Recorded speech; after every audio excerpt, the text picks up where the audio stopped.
was very inspired by Italian architecture that we can also see here in this building. And the opera house, the constructions of the opera house costed a lot of money, about 3.5 million golden forints. This used to be a lot of money back then. About half of this money was given by the Emperor Franz Joseph, who was the emperor of the Austro-Hungarian monarchy of the time.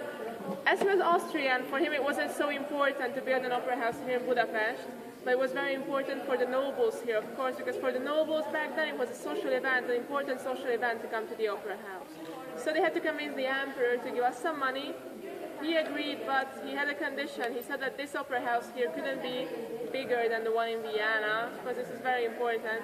And he didn't just send us the whole amount of money, he always sent us smaller amounts at the end of the year, always what was left of the court money, so we never knew how much money we would get. This made the construction last a bit longer because, well, we had some financial difficulties, so we even had to stop the constructions for a few years. And the construction, well, the rest of the money for the construction was given by the city, by Budapest, and they had a condition as well.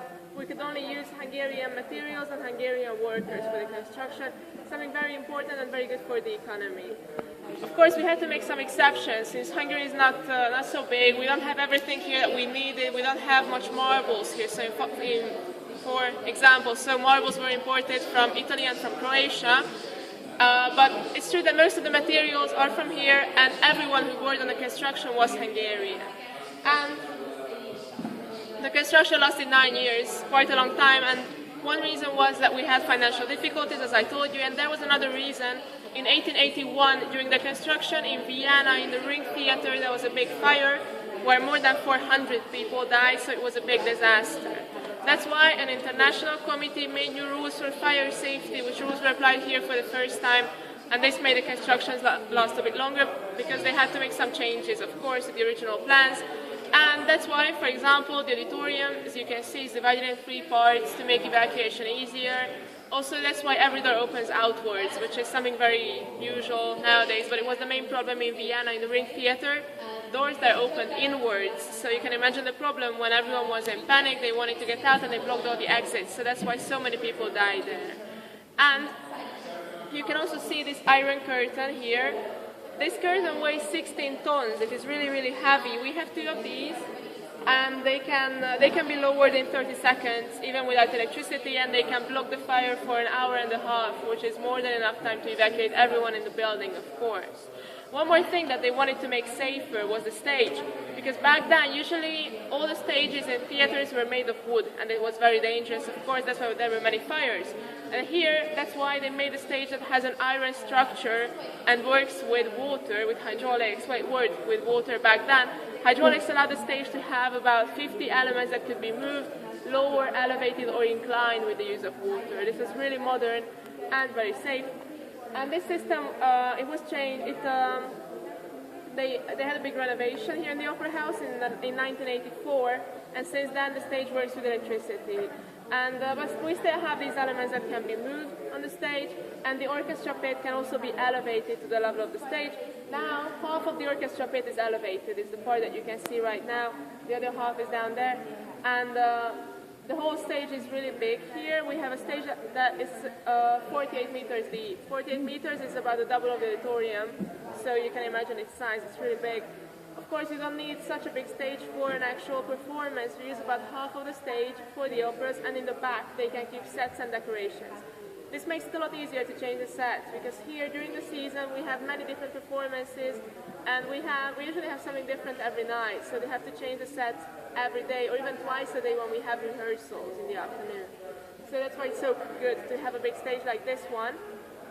And the auditorium itself is not so big. We have, if you want to compare it to the Viennese Opera House, there they have, I think they have more than 2,000 seats.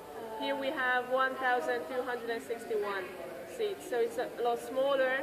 And if you look to the back in the middle, you can see the biggest box right there with the chandelier. That used to be the Emperor's box. It was made for Franz Joseph, the Emperor, but he used it only once. He came here for the opening night of the building, and he didn't wait until the end of the opera. He left, and then he never came back. According to the legend, he was jealous, which is a very Hungarian legend. They say that he looked around, saw this beautiful building, and said that he forgot to tell us that it couldn't be more beautiful than the Viennese Opera House. He only told us that it couldn't be bigger. So that's why he was mad and left. We don't actually know if the legend is true, but he wasn't a big opera fan. This might be the other reason why he never came back to the opera house, of course. But have you heard about Sissi? Sissi was the wife of Franz Joseph, Elizabeth. Her nickname was Sissi. She loved operas and she also had a very good relationship with Hungarians. So she came here many times, but when she was here without the emperor, she was not allowed to use the royal books because the rules were very strict. Nobody could enter the books without the emperor, not even his wife. So when she was here, she was offered to choose any other seat in the auditorium. What do you think which place she chose? Do you have any guesses? I would say somewhere here, yes. But actually she chose a box, the upper one on the left side, which is not so good if you want to see the opera, but it's a very good place to be seen. And yeah, back then it was simply more important because it was a social event. So people came here to be seen, to show themselves, and they also wanted to see the others. So that's why that box was a perfect box. And also, they wanted to make it easier to see everyone in the auditorium. That's why during the operas they always kept some of the lights on, just to be able to see each other during the play. So it was really important. And now, if you look up at the chandelier, it works with electricity now, of course, and we have 220 light bulbs. The chandelier weighs about 2 tons, so it is really heavy. And originally it worked with gas, because electricity was only introduced 11 years after the construction. So we had 500 gas flames up there, the chandelier weighed a bit more, 3 tons, and they wanted to protect the painting of the gas flames, and that's why the chandelier was hanging 3 meters lower. This way the people on the top floor, in the middle, they couldn't see the opera either, because the chandelier was hanging in the way, unfortunately. And when they want to change the light bulbs now, they still use the same technique that they used originally. They have to lower the chandelier to this level, still with manual force. This requires about 10 very strong men and gives them a job for half a day, so it's a quite long procedure. And the painting on the ceiling, it represents the Olympus and the main Greek gods. The main figure of the painting is Apollo, who is between the chandelier and the stage in the middle, playing the lyre, playing music. Can you see him? Here in the middle, he's playing music and everyone is listening to his music. That's why the title of the painting is The Glorification of Music. It was painted by Károly Lotz, who was a very important painter. He was so important that he painted himself in the painting as well as the main Greek god, Zeus, who is on our side at 2 o'clock. He's a bearded man wearing orange robes, sitting on a cloud next to a lady in blue. Can you see him? There's a lady in a blue dress sitting on a cloud, and next to her there's Zeus with a beard. That's the painter, and he didn't only paint himself, but also his daughter in the painting as the most beautiful goddess, Aphrodite, who is on the opposite side of Zeus. On that side, she's a naked lady looking into a mirror that is held by an angel. Can you see her? There's a small angel holding a mirror, and she's looking at her reflection up there. And around the big painting, you can see some smaller paintings of angels, small hexagonal paintings. Each angel is playing a different musical instrument. They form an orchestra, and according to the legend, the angels come alive every midnight and they start playing music. They say that's why we have so good acoustics here in this opera house. Of course, no one knows if the legend is true, because they don't let us in at midnight. But it's true that we have good acoustics, not only because of the angels, of course. They wanted the acoustics to be good. So that's why we have this horseshoe-shaped auditorium. We have many wooden surfaces, the floor, the walls, and all the chairs here are made of wood to support the acoustics. And if you look under your chairs, you can see these round vents. Can you see them? There's a hole, a cavity under the auditorium. Very good for the acoustics as well. And it was part of the ventilation system because they introduced this natural circulation of the air. It was very modern. The air came from the streets, through tunnels. It came inside through these vents, and the fresh air pushed the used air upwards, and then it left above the chandelier. This way, there was always fresh air coming inside from below through these vents, and this system allowed to heat or even cool the air from below. When they wanted to cool the air, they placed big ice blocks in this cavity down here. It was like an air conditioning in the 19th century. But it wasn't easy to get ice back then, so it was really expensive. One big ice block costed 4 forints, and for 6 you could buy a horse. So it really wasn't cheap. But one ticket to come and see an opera costed 10 to 12 forints, so almost the price of 2 horses. That's why only the richest people could come here back then. It was an event for the nobles, and they were the only ones allowed to use the main entrance of the building, and the ground floor, the first floor, and the second floor, so most of the building was for them. The people who were not noble, of course they were rich as well, but they were not noble, so they had to be separated, and they used the top floor, the third floor only, and they had to come inside through two side entrances of the building and go straight up to the third level. And if you buy tickets to the third floor now, that's why you have to use the side entrances still, because now you can't really change the structure of the building, and the top floor can only be reached through there. And you can also see this beautiful golden decoration all around here, which is all real gold, but it's gold leaf. Do you know this technique? Gold leaf is a very thin layer of gold on the surface, so thin that for the whole auditorium they needed less than 3 kilos of gold. It's only 2.7 kilograms, all of this that you can see around here. Do you have any questions? Do you have workshops back there to create sets? Workshops, not really. Any more questions? The best seats. The most expensive seats are the first 10 rows here and the box in the back, which cost about 60 euros, depending on the opera, but usually 60 is the maximum. And that's not so expensive, yeah, if you compare it to other operas in the world generally.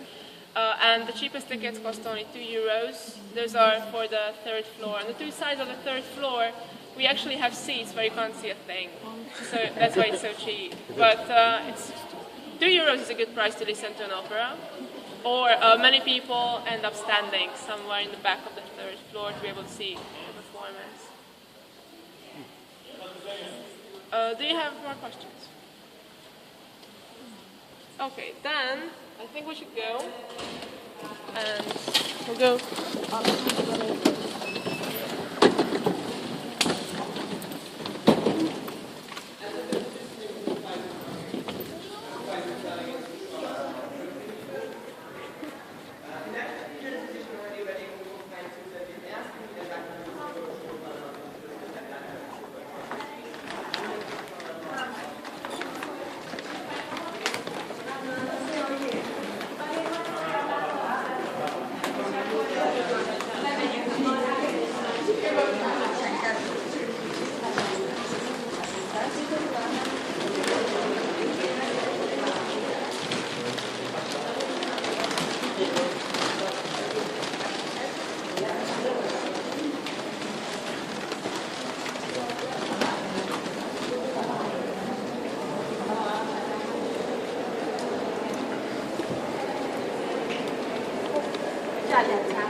can see it's a beautiful room because it was the first part of the building that the emperor saw when he came inside, so they really wanted to impress him.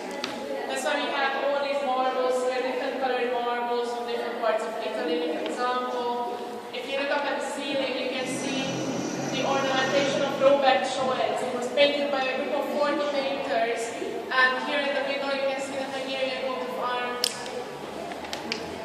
And up there, the Habsburg coat of arms, Flanders and the Habsburg Emperor. And when he was coming up these stairs here, according to the rules of the protocol, you always have to go looking forward. Of course, when you're the emperor, you can't really look around or look back. You have to go like this. So this way you couldn't see the room that was behind him. That's why they put this big mirror to this wall, because they wanted to show you the room. So from here you can see everything perfectly. But as I told you, Franz didn't come back. So after that, Sissy used the staircase. And well, according to the legend, this was her favorite mirror because she saw herself thinner in this mirror here. So, well, you can take a look if you want. It might work for you as well.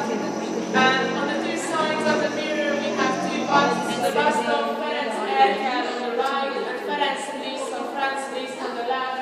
Hungarian composers, they founded the orchestra of the Opera House. And Erkel, on the right side, he was our first musical director and the composer of the Hungarian anthem as well. Now the royal staircase is used when we have some chamber concerts in the room that we're going to see on the other side. And then people just come inside through here. So this is not a protocol staircase, unlike the books, because the royal books now, it's a presidential books and only 4 people can enter. The Prime Minister, the President of the Parliament, and the cleaning lady. So only the most important people. Okay, megyek is át, pillanat, csak ott nem tudom beszélni, mert furma. Sokan vagytok? Hát még az olasz csoport. Okay. So let's get to the other side of the room now.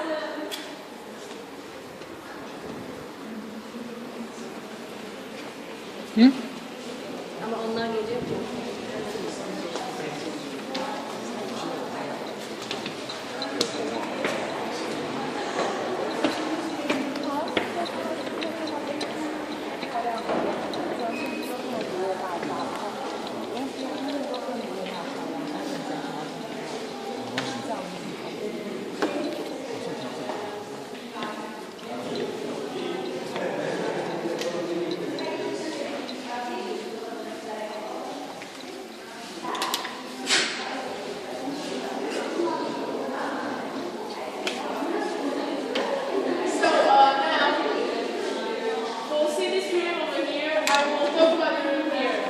Then they will start working and it will be really noisy.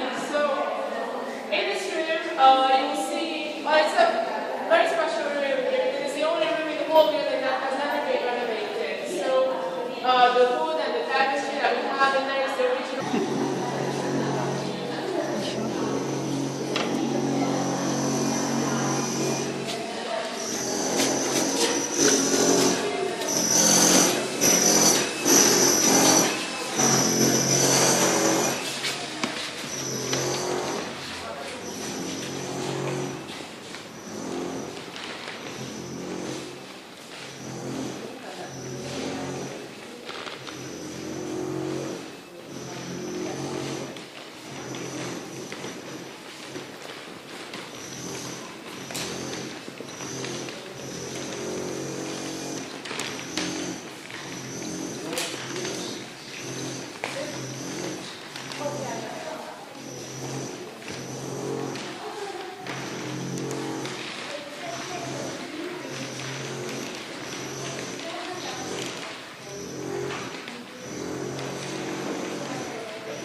one. But the people here in the upper house, they were nobles because they didn't want to look at the whole real estate, so they had to make it a bit more elegant. And on the top, you can see four paintings about the four seasons. Spring is on that side over there. And then we have summer, fall, and winter on summer walls. Painted by Beckham and Sleekhead, who was a very important painter in Hungary back then. And on the other side of the room, you can see a beautiful wooden fireplace, a fireplace that has never been used because it's all made of wood. So they never wanted to use it. And as you can see on the top, you can see FJI, the initials of Frank Joseph. They wanted to thank him with his fireplace for giving us money for the construction.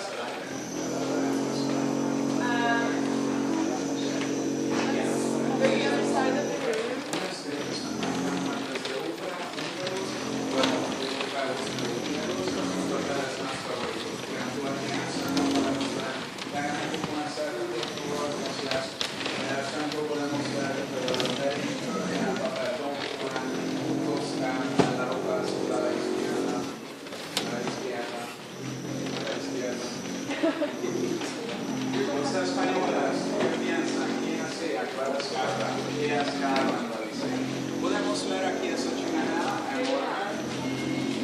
so, can you hear me like this?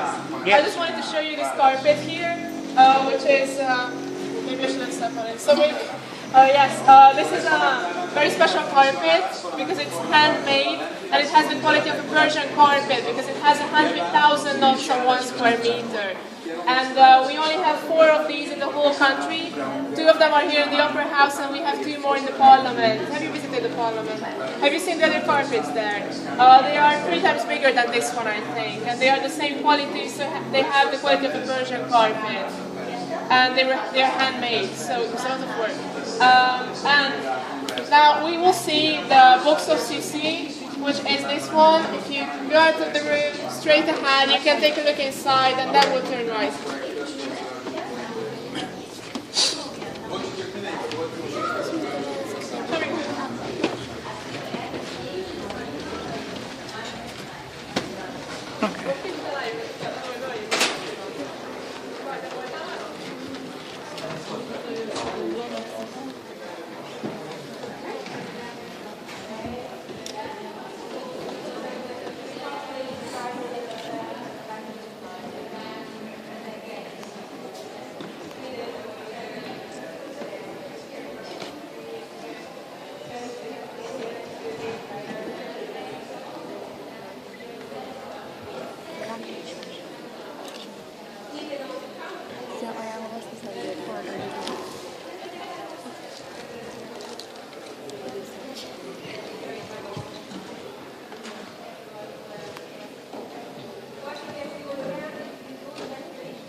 Vamos a ver al rato la sucesión. Pero no se parece en nada al que estaba la Eva.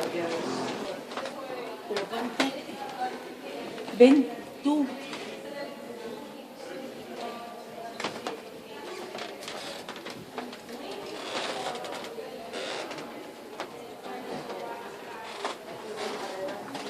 Bueno, estamos integrando muchos en la zona española, los que ya han visto por eso se han podido y quiero mostrar los bases normales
inside the corridor.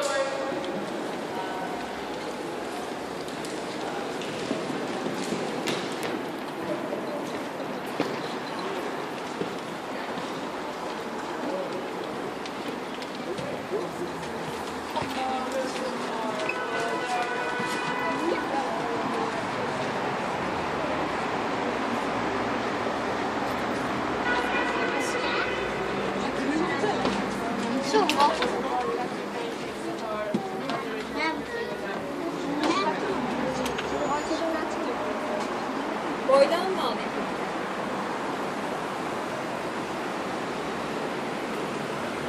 Çabuk çek bak. Bak bana bakacağım. Bak.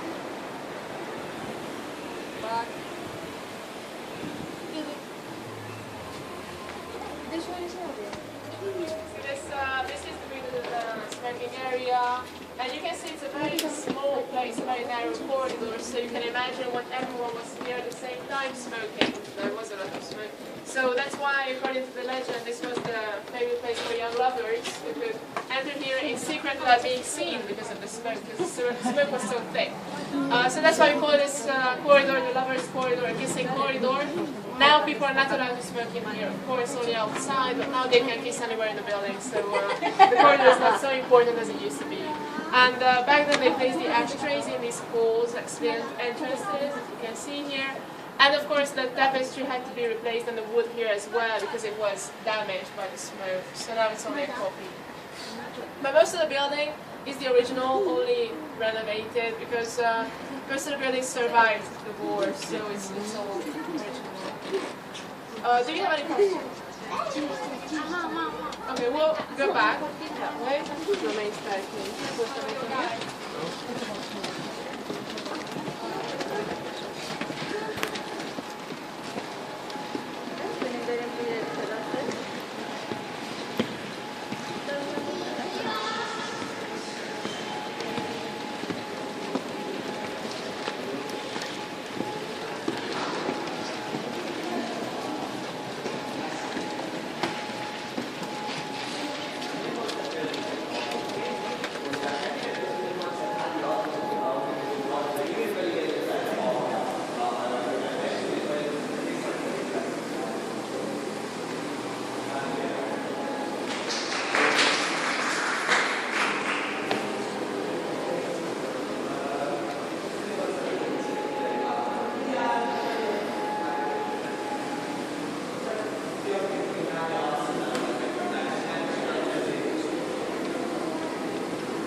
Now we are back in the main staircase, and actually we have seen everything in the building now that we could, so this will be the end of the tour. Do you have any questions? Okay, if you don't, no, sorry. This is the end of the tour. So then, yes? No, sorry. Those who have the tickets for the mini concert. The mini concert will take place in the bar up there, so my colleague will see if you have the tickets and you can just go back. Those who don't have the mini concert ticket should go down this way on the right side to the exit, and if you turn left, you will find the restrooms as well. So thank you very much for your attention, thanks for coming, and I wish you a very pleasant stay.